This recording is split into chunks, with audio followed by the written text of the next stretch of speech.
Il va y avoir cette ambiance-là parce qu'il y a beaucoup de végétaux qu'on va trouver qui sont susceptibles de se ressemer spontanément.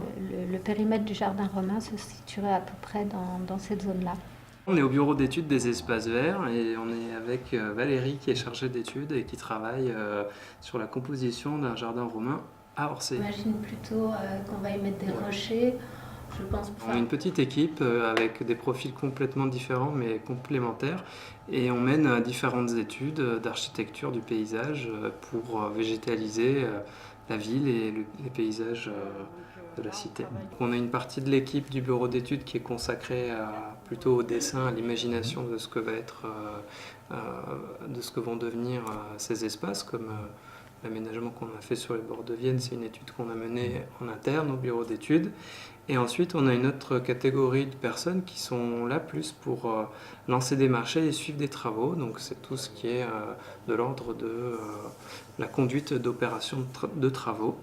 Et donc ces agents-là, ils sont vraiment plus dans la technique et au contact des entreprises. Par exemple, je suis architecte paysagiste et ensuite on a d'autres personnes qui sont plus spécialisées dans la connaissance des végétaux, comme Valérie qui est issue du terrain et qui nous apporte son expertise au quotidien. J'ai été embauchée par la mairie de Limoges il y a plus de 20 ans de ça fait 25 ans, comme jardinière. Donc j'ai commencé au jardin de l'Évêché et puis après j'ai changé plusieurs fois d'équipe et au final j'ai travaillé pendant 11 ans au parc Victor Tuyat. Donc quand j'ai travaillé dans la collection de Vivace, j'avais carte blanche, donc je pouvais m'amuser à changer les plantes comme je voulais, à remodeler le paysage comme je voulais, mais bon, c'était des petites surfaces. Et là, oui, effectivement, de rejoindre le bureau d'études, c'est vraiment très enrichissant, très sympa, et ça permet, oui, de mettre en scène des choses que j'ai apprises avec le temps, avec l'expérience. Donc on essaye vraiment d'établir des ponts entre les différents services de la direction des espaces verts et ça permet de profiter de la culture de chacun d'entre nous. En fait, l'idée, c'est de faire une circulation avec un sentier en gravier. Le jardin d'Orsay, au fur et à mesure des dernières années, il a eu tendance à se minéraliser et la présence du végétal s'est amoindrie suite à notamment des abattages d'arbres. Et pour compenser ce déficit de végétation, on a décidé de redonner un nouveau départ au jardin d'Orsay en enclenchant plusieurs projets qui permettent à terme d'apporter de nouvelles fonctionnalités mais aussi de la végétation.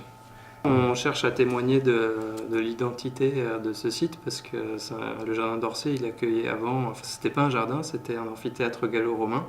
Donc l'identité romaine, on a essayé de la remettre en avant avec le végétal et c'est pour ça qu'on a végétalisé une des entrées magistrales rue des Arènes sur la thématique du jardin romain. Et les équipes de terrain viennent de réaliser les plantations très récemment et on retrouve des cyprès et d'autres types de végétaux qui évoquent directement cette identité romaine.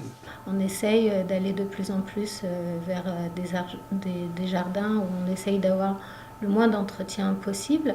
Donc voir aussi le mode de régénération des végétaux et quels sont leurs besoins en termes de taille. Le port du végétal, l'aspect esthétique, enfin voilà, essayer de croiser un ensemble de critères.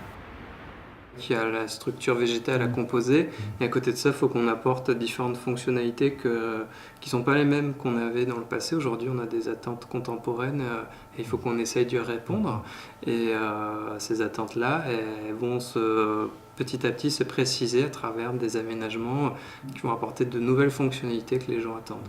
Les travaux vont se poursuivre dans les prochaines semaines avec la restauration des ferronneries et des murs maçonnés de l'enceinte du jardin et la création d'un chemin pour les personnes à mobilité réduite.